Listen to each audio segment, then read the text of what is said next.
Hello, folks. Coming to you again with the podcast.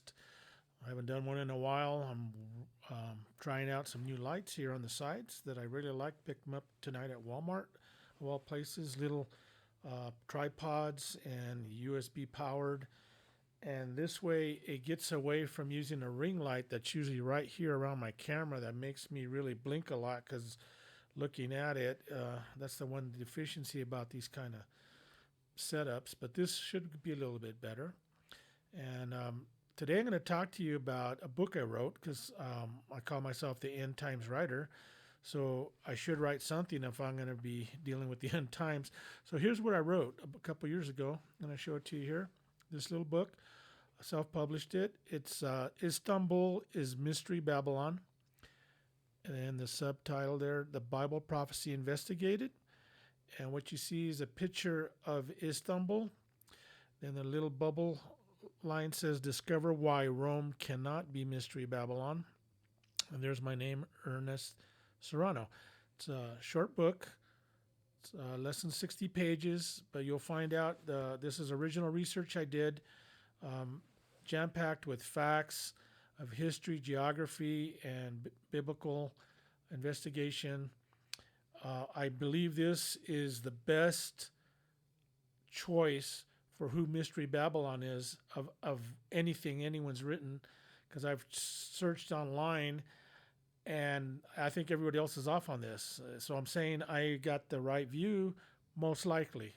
I say in the book 99% is what I believe this is true 99%. I'm open to the 1%, someone else saying it's some other place, but they'd have to have a lot of facts and more than I have.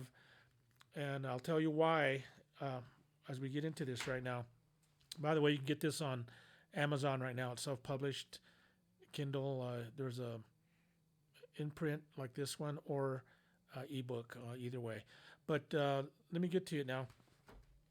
So I sort of came across by accident on this. You know, I've always studied things in the Bible, and especially this also in the Book of Revelation is where you find out pretty much mostly about Mystery Babylon.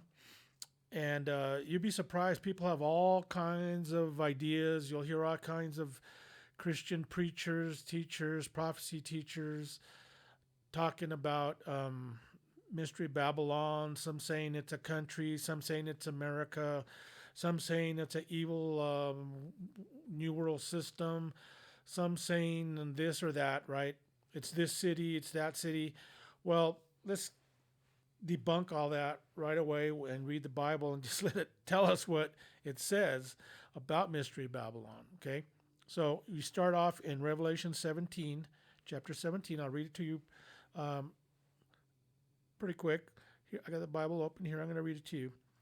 Okay, this is dealing near the end times. At the end, we're in the end times already, but this is near the end, and judgments of God are starting to happen. Okay, here we go. Verse 1 chapter 17. Then one of the seven angels who had the seven bowls came and talked with me, saying to me, that's John who had this revelation, Come, I will show you the judgment of the great harlot who sits on many waters. And now this is all symbolic, but listen and then it explains it later. With This is the great harlot that sits on many waters, with whom the kings of the earth committed fornication, and the inhabitants of the earth were made drunk with the wine of her fornication. So he carried me away in the spirit into the wilderness. I saw a woman sitting on a scarlet beast, which was full of names of blasphemy, having 7 heads and 10 horns. The woman was arrayed in purple and scarlet, adorned with gold, precious stones, and pearls, having in her hand the golden cup full of abominations and the filthiness of her fornication. And on her forehead a name was written, and it has in really big letters to emphasize it, Mystery Babylon the Great, the mother of harlots and the abominations of the earth. Okay, then. So it says in verse 6, she saw the woman drunk with blood, martyrs for Jesus. Now I'm going to paraphrase a little bit and get through this. And the angel said to him, Why do you marvel? I will tell you the mystery of the woman and the beast that carries her and the 7 heads and 10 horns. Okay, so he And then he starts explaining some of this. And verse 9 of chapter 17 of Revelation, he says, "Here is the mind which has wisdom. The seven heads are seven mountains on which the woman sits." So it's the seven heads, this beast that has seven heads, are seven mountains, or it can be hills. The words are interchangeable, mountains or hills. So we're looking at seven mountains. Then it talks about the beast, talks about these kings, and what you really have is a coalition of several governments or kings that join together around here at this time, and talks about a beast that was and is not, is the eighth, and that sounds more like the Antichrist, actually, that beast. And then the 10 horns are these governments, and three are fallen, or they receive authority for 1 hour with the beast. They make war with the Lamb. The Lamb is Jesus, and but the Lamb will overcome him, for he is Lord of Lords and King of Kings. But then it says that the waters which you saw. Remember, the lady was sitting on a great bunch of waters. The waters is telling us explanation here that the waters are where the harlot sits. In verse 15, it says they are peoples, multitudes, nations, and tongues. So all kinds of people that this woman is over, okay?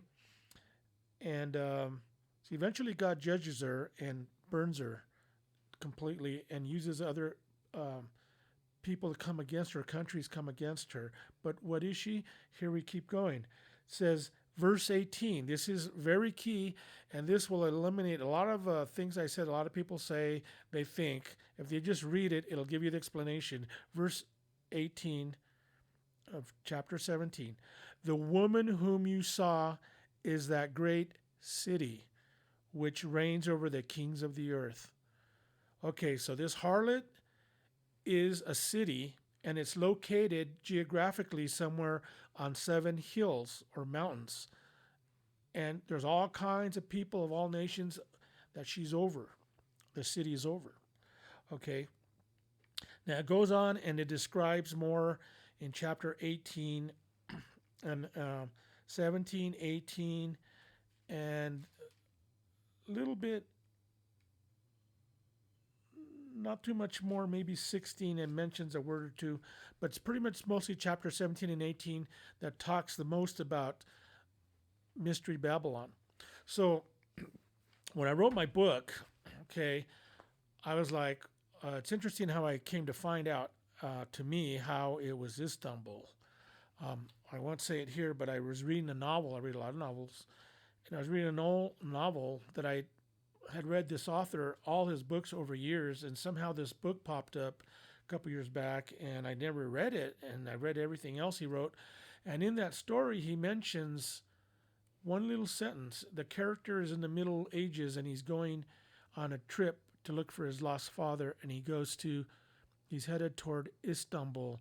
And the writer says in the book, Istanbul, the city of 7 hills. And as soon as I heard that, I went back and read it. Then I got my Bible, started reading it again, because right away I thought of Mystery Babylon, 7 hills.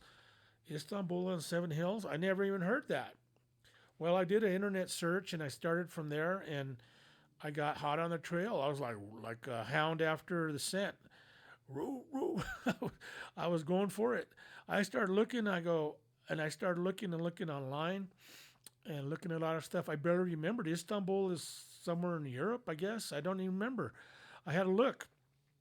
And when I looked it up, and I started looking, the more and more it made more sense. And the more I felt it is on 7 hills.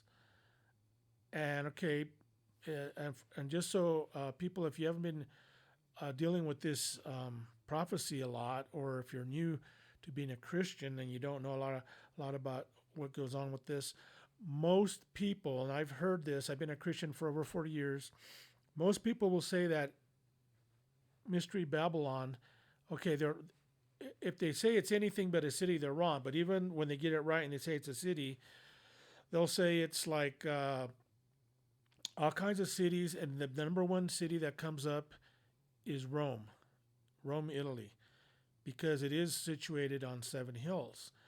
And especially people that are Protestants, people that are against Catholicism don't want to easily say, yeah, it's because Roman Catholic Church did do a lot of things against Christians. It persecuted them, the Inquisition, and all kinds of other stuff. And there's all kinds of clues in here about um, that just add up to it fits a lot of the Catholic Church, and it does, but it's not there. And I'll tell you very simply why in just a minute. Okay, but let me get back to Turkey.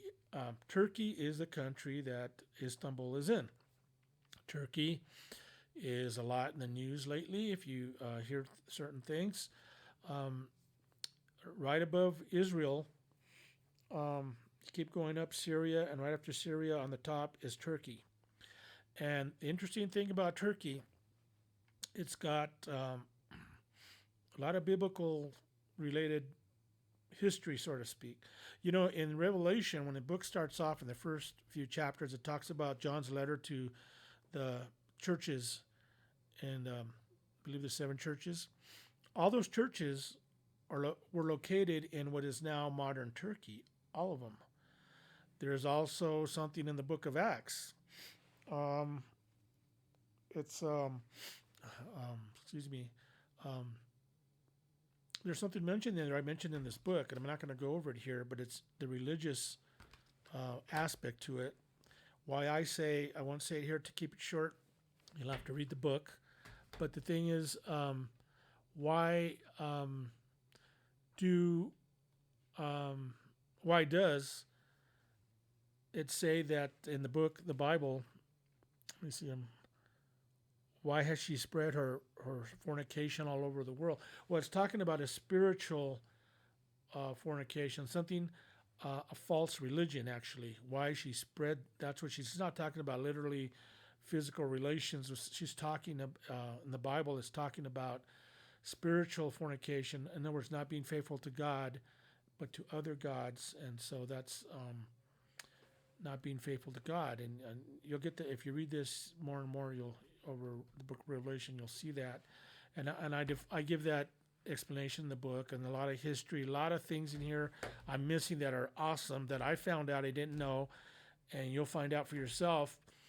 But let me get to the meat of it. Why is Mystery Babylon cannot be Rome? Well, the thing that everybody misses is, and I've missed it too, but this time I caught it after so many years looking at it. Let me read it to you.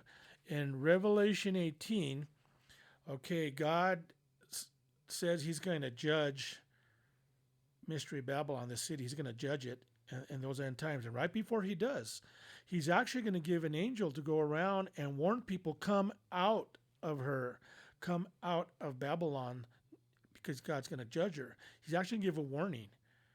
And this is similar to ancient Babylon. I put that in the book. That's probably why it's called Mystery Babylon. It parallels the original kingdom of Babylon in the Old Testament, way back, the Babylon that conquered Israel, way back in the Old Testament.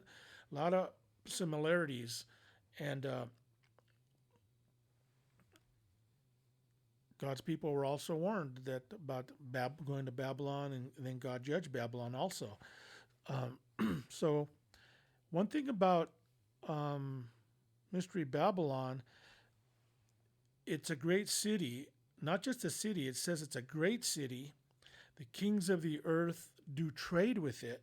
So we're talking about a world-class city that has international trade on a large scale. People come from all over to do. Well, did you know that Istanbul is one of the world's top 10 populated cities? Yeah, it's probably, I put it more closer to the seventh largest city in the world population-wise. Depends statistics. I looked this up a lot, and none of them all were in agreement, but the most I can figure out, it's easily in the top 10 and probably the top seventh city in the world population. Actual city limits population. Okay, now besides it being a great trade, there's something, if you haven't heard of it, called the Grand Bazaar.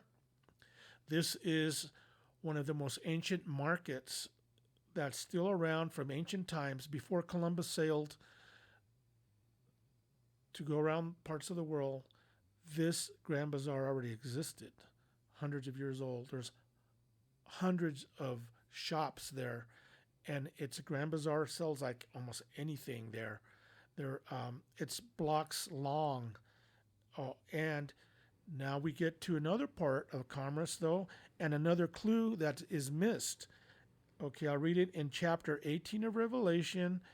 It's describing a lot of things that are sold there: precious wood, silk, scarlet, gold, silver, precious stones, bronze, cinnamon, incense, oil, chariots, horses.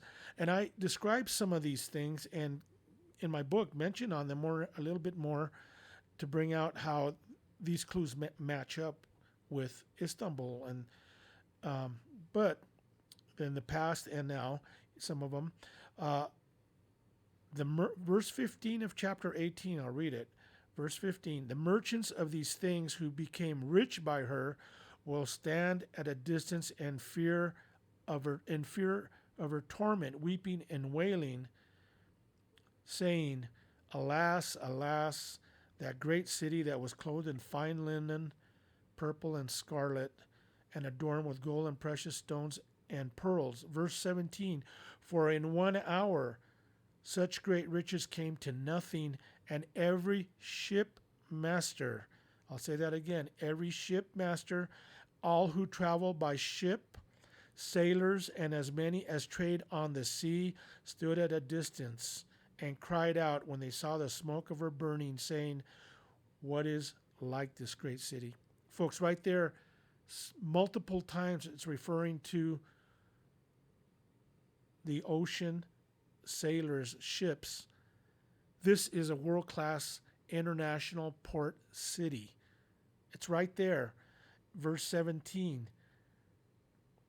And then in verse 19, they say, in verse 18, what is this, like this great city? In verse 19, and they threw dust on their heads and cried out, weeping and wailing and saying, alas, alas, again, that great city in which all who had ships on the sea became rich by her wealth. For in 1 hour she's made desolate.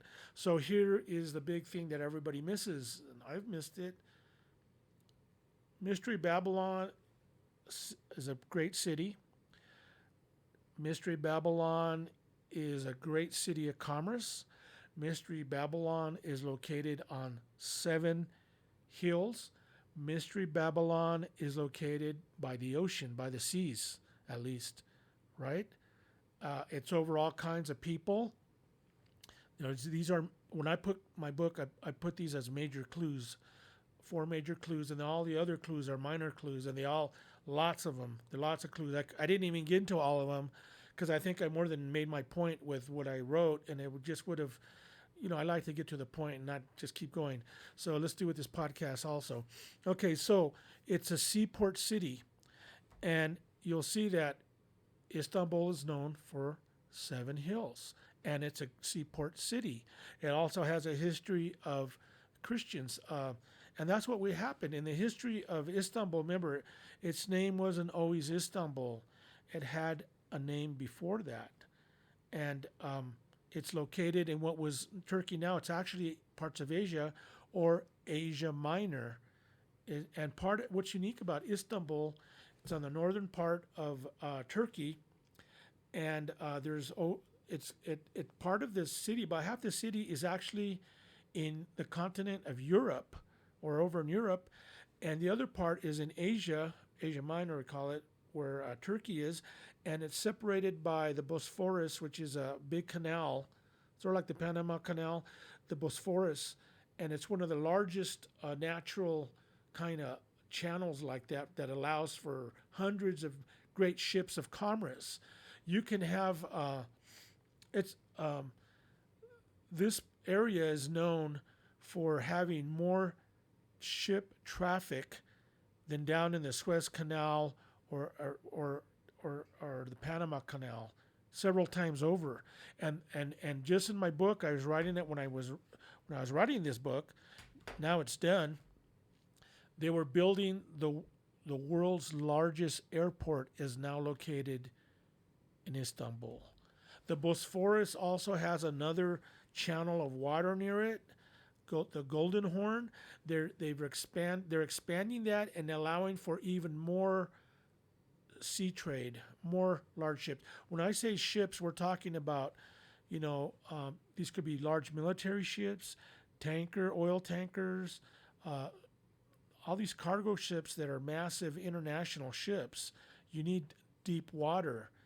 That another thing about Rome. Rome is not located by the ocean. Rome is inland. There's a river that goes through it, yeah, but it's not that deep. I think at the deepest it's 12 feet. It doesn't allow for these international cargo shipping, so it's not that. It's not a seaport. Not only that, but Istanbul actually has multiple seaports, lots of them. I just didn't even expound even on that much in my book, but it's really a book of seaports, not just one. Even on my cover, this is a great cover because if you could see right here, there's actually container ships and a small port there, right there. Those are container ships.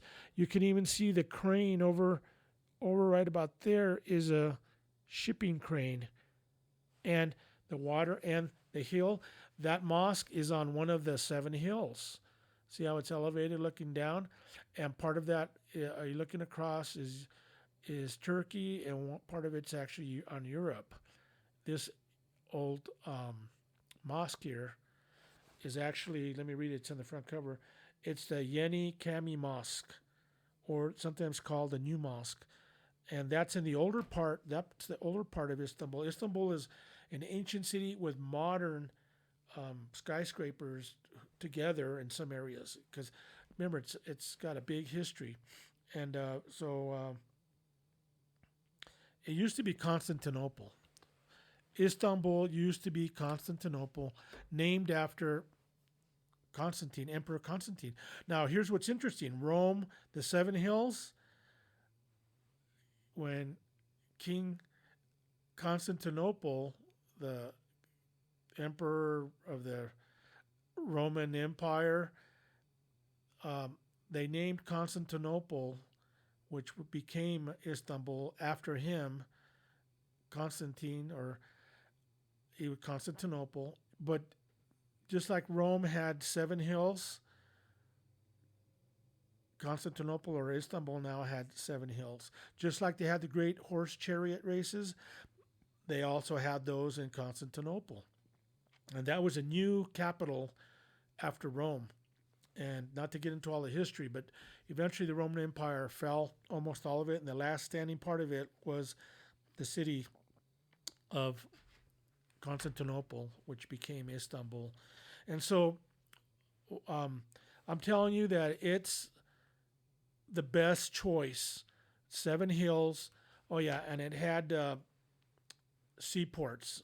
It's a major seaport, one of the world's largest sea trafficking that goes on. All these things it mentions about pearls, well, that indication that it's near the ocean. It's also mentioned scarlet, the name scarlet. Well, there's history to it. Physically, geographically, there's some trees that grow there, and when they bloom, the whole area is like that kind of reddish scarlet. More of those kind of trees than anywhere in the world. Also refers to in the history of the royalty that was there before in ancient times. That color was very significant, scarlet. You'll read about it in the book, and there's just all kinds of clues. But I'm telling you, I think there is no other choice. It's Istanbul is Mystery Babylon. It can't be Rome. Rome is not a seaport. Any place that people say that's not a seaport, like Mecca. Some people say it's Mecca. Some people think it's, well, I can't even think of other cities right now off the top of my head, but some people think it's New York City. Oh, that's a seaport city. Yeah, but there's not known for Seven Hills, and it doesn't have a history of persecuting and killing Christians. And that's the last thing I'll come to is Istanbul when it's Constantinople, it got taken over by the Muslims. They raided it, and all the great cathedrals that were there that had been built from the time of Constantine, um, they were pretty much turned into mosques, and they killed. They overcame the great city walls that were probably the only thing greater was the Great Wall of China, but these walls otherwise were one of the biggest walled city in history. And by the sea, they attacked it and got over the walls from the seaside with ships and got in anyways. And they pretty much slaughtered so many people. Eyewitness accounts: the streams and water were running with blood.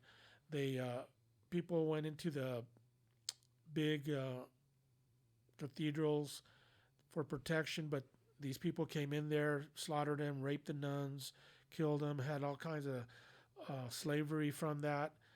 And then later on, when it became Turkey in the early 1900s, um, there was Armenian genocide. Armenia was one of the first countries. It was the Armenian kingdom that became a Christian nation, adopted Christianity as their state religion, and it's just next door to Turkey. And that's another way they persecuted Christians is before Hitler committed genocide with the Jews.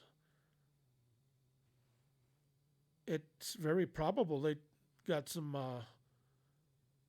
lessons from what the Turks there did to the Armenians, Christian people. They committed genocide, killed them, took their clothes so they could sell their clothes took their houses, repossessed or their belongings, their houses. The women were led on forced marches. A lot of them were killed in the march. They couldn't make. Women were crucified on crosses because they knew they were Christians, and all kinds of terrible things happened. And they slaughtered. It's estimated from maybe around 1 million people or more. And to this day, Turkey denies they did this, but it's documented. And so they committed all this thing against Christian people. Okay, and then you have martyrs. The Bible mentions there in Revelation 17 that there's the blood of the martyrs for Jesus and the blood of the saints. It's also I haven't been able to verify it, but it's also historically said that one or two of the apostles may have been martyred in Turkey or around there in Istanbul. So I think they say it might have been Thomas. But anyways, there's a history there, and God's keeping track, and He's going to judge. So I'll leave you guys with a lot of that right there. You can get the book, Istanbul is Mystery Babylon by myself, Ernest Serrano, and you'll read a lot of things that are really important that I'm leaving out because I don't want to make this longer. I'm already went longer than I thought, but I figure I'd introduce you to my book since I'm writing my third book right now. The second one is actually an ebook. It's nonfiction. That's fiction. This one is nonfiction, and my third book will be nonfiction. My third book will be documenting from the Bible why the church will go through the Great Tribulation, because Jesus said it, and the way that everybody hears, a lot of people hear about a rapture and all that. Folks, that's not in the Bible anywhere. Things about it, it's become a tradition. It's not really biblical, folks. I've looked at this over the years, and you'll be surprised because people don't look and study and put together the scriptures that Jesus said on that, and I will in my book. And I barely started it, and I thought I'd be done by now, but I'm still working full time. I got a lot of things doing, but you'll see that there's only the second coming where Jesus appears to the earth. There's no coming for the church before that, none at all at any time before that, and there's no people left behind. That's not mentioned in the Bible, and then that Jesus come and take you back to heaven, that's not in the Bible. That you know that we're going to not be here when the Antichrist is here. That's on. In fact, Thessalonians actually says Jesus can't come till the Antichrist is revealed. At the very least, in Thessalonians it says that plainly, but it says more than that. And but you'll get, when you see, if you read this book, you'd see how biblical I am and how I stick to facts that are known. And then you'll see that whatever we hear, it doesn't matter how popular it is, doesn't matter how good somebody may be on a topic, if they're not matching up with what the Bible says, then it's not to be believed. And believe me, I don't care how many people out there claim and tell you there's a rapture and it can be any day now. No, it can't be any day. Things have to happen before that. Several things. The Bible says this clear, plainly. I'm not talking about, oh, that's my interpretation. No, it plainly says it. But everything on that doctrine is implied. People, there's no verses that come out and say this clearly, so they just imply it. It's assumptions upon assumptions upon assumptions. And that's never a substitute for what the Bible clearly says. And not only does it not say stuff about that, it actually goes against what Jesus actually taught on this. So we'll leave it at that. One last time, Istanbul is Mystery Babylon. I hope you guys get something out of that. I didn't really rehearse this, just went for it. And that's another episode. See you later.